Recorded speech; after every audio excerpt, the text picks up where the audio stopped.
প্রায় ৮ দশক ধরে সংঘাত চলছে ফিলিস্তিন ও ইসরায়েল অঞ্চলে। এই সংঘাত সহিংসতা ফের মাথাচাড়া দিয়ে উঠছে। শুধু ইসরায়েল ও ফিলিস্তিনের ভেতরেই সীমাবদ্ধ না থেকে এই ইস্যু নিয়ে বিরোধের হাওয়া ছড়িয়ে পড়েছে বিশ্ব সম্প্রদায়ের মধ্যে।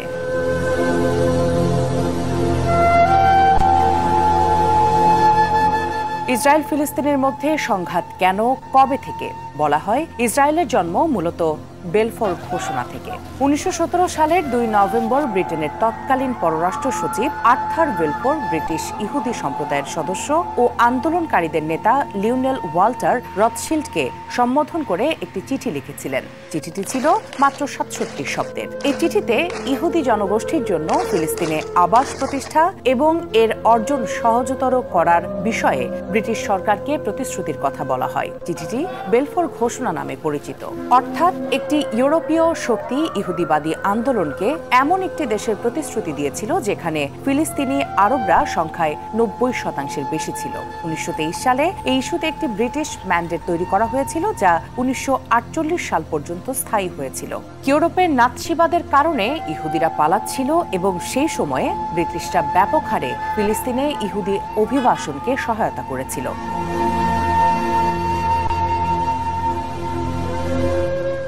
এদিকে ফিলিস্তিনরা তাদের দেশে ইহুদি বসতি স্থাপনকারীদের বিষয়ে উদ্বিগ্ন হয়ে পড়েছিল।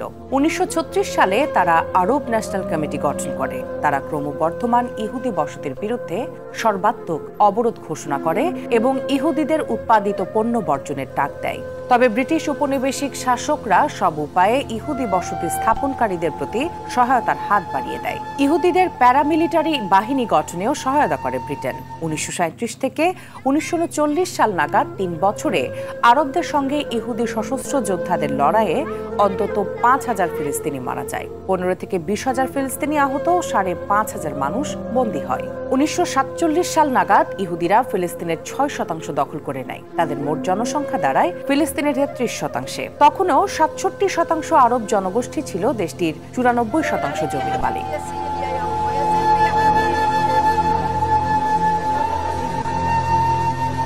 লিলি হালাল বিউটি সোপ, বিএসটিআই কর্তৃক সনদপ্রাপ্ত দেশের প্রথম হালাল বিউটি সোপ, দীপ্তিময় উজ্জ্বল ত্বকের জন্য। সংঘাতের শুরু কোথায়?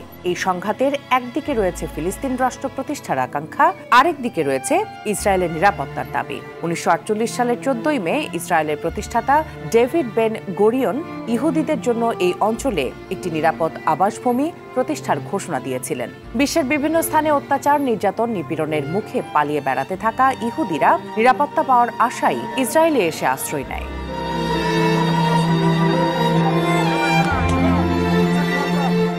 ইসরায়েল প্রতিষ্ঠার ঘোষণা আসার পর দিন থেকে ব্রিটিশ শাসনাধীন ফিলিস্তিনে যে যুদ্ধ শুরু হয় তাতে ৭.৫ লাখের মতো আরব নিজেদের আবাস ছেড়ে পার্শ্ববর্তী জর্ডান, লেবানন, সিরিয়ায় আশ্রয় নেন। অনেকে বাস্তুচ্যুত হয়ে গাজা, পশ্চিম তীর ও পূর্ব জেরুজালেমে বসবাস শুরু করেন। নিহত হয় অন্তত ১৫,০০০ ফিলিস্তিনি। ইহুদিরা দেশটির ৭৮% দখল করে নেয়। বাকি ২২% ছিল এর ভিতরেই ছড়িয়ে ছিটিয়ে থাকা বিভিন্ন এলাকা। যুক্তরাষ্ট্রের ঘনিষ্ঠ মিত্র ইসরায়েল এই সময় দাবি করেছিল রাষ্ট্র প্রতিষ্ঠার ঘোষণা দেওয়ার পরদিনই ৫টি আরব দেশ তাদের আক্রমণ করেছে এবং এই হামলার কারণেই এত মানুষ বাস্তুচ্যুত হয়েছে। ১৯৪৯ সালে অস্ত্রবিরতির কারণে যুদ্ধ সামরিক স্থবির হলেও এই সংঘাত মূলত পুরোপুরি আর থামেনি কখনো। ফিলিস্তিনিরা ১৯৪৮ সালের ১৫ মে যুদ্ধ শুরুর দিনটিকে প্রতি বছর নাকাবা দিবস বা বিপর্যয়ের দিন হিসেবে পালন করে।